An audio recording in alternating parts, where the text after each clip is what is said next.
Hi అండి, నాకెంతో ఇష్టమైన పుదీనా పచ్చడి అయితే ఈరోజు అయితే చేద్దాం అనుకుంటున్నా. మా అమ్మ నేర్పించింది పచ్చడి నాకు.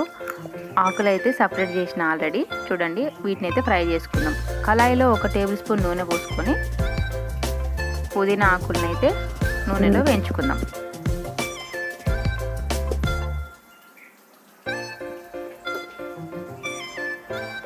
ఆయిల్ తక్కువ పడుతుంది, డీప్ ఫ్రై చేయాల్సిన అవసరం కూడా ఏముండదు. ఆకులు మెత్తబడేంత వరకు వేయించుకుంటే చాలు. మూత పెట్టేసుకున్నాం, ఆవిరితో తొందరగా ఉడుకుతుంది. చూడండి, ఇలా అయితే అయింది.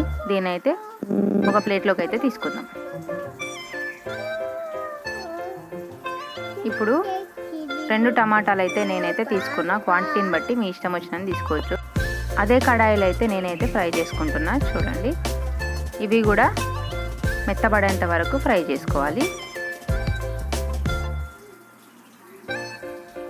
ఇప్పుడు కొంచెం చింతపండుని యాడ్ చేసుకుందాం. నేనైతే కొద్దిగానే తీసుకున్నాను, ఎందుకంటే ఒక్కటే కట్ట నాకు పుదీనా. ఇప్పుడు పల్లీలు ఎంపుకుందాం. పల్లీలు వేయడం వల్ల టేస్ట్ చాలా బాగుంటుంది. ఇప్పుడు కొంచెం నూనె వేసుకొని పచ్చిమిర్చి అయితే ఒక 10-12 పచ్చిమిర్చి అయితే నేనైతే తీసుకుంటున్నా. మీరు కారం ఎక్కువగా తింటే ఇంకొంచెం ఎక్కువ తీసుకోవచ్చు. దీంట్లో నేను జీలకర్ర వేసి ఎంపుకుంటున్నా. దీన్ని అంతా రోట్లో నూరుకుందాం. ఇప్పుడు ఫస్ట్ పుదీనా ఆకులను అయితే రోట్లో వేసి దంచుకుందాం. తర్వాత పల్లీలను అయితే యాడ్ చేసుకోవాలి. ఈ వీడియో నేనే తీస్తున్నా. నేనే పచ్చడి నూరడం వల్ల నాకైతే చాలా ఇబ్బంది అవుతుంది. ఎందుకంటే ఎప్పుడైనా అమ్మ వంట చేస్తుంటే నేను వీడియో తీసుకునేదాన్ని.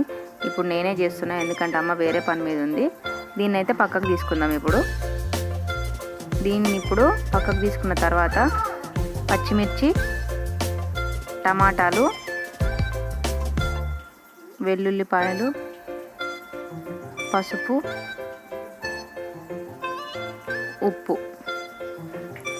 ఇది మొత్తం అయితే వీడియో తీయడానికి అయితే వీలు పడలేదు ఫ్రెండ్స్. ఎందుకంటే ఒక చేతితో వీడియో తీసుకుంటూ మరొక చేతితోని చట్నీ నూరాలంటే కష్టం కదా. మొత్తం రోల్ మీనే నూరా నేను.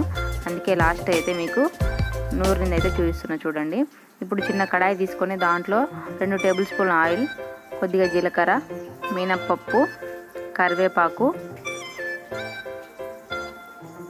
2 ఎండుమిర్చి వేసుకొని దాంట్లోకి అయితే చట్నీ అయితే యాడ్ చేసుకోవాలి.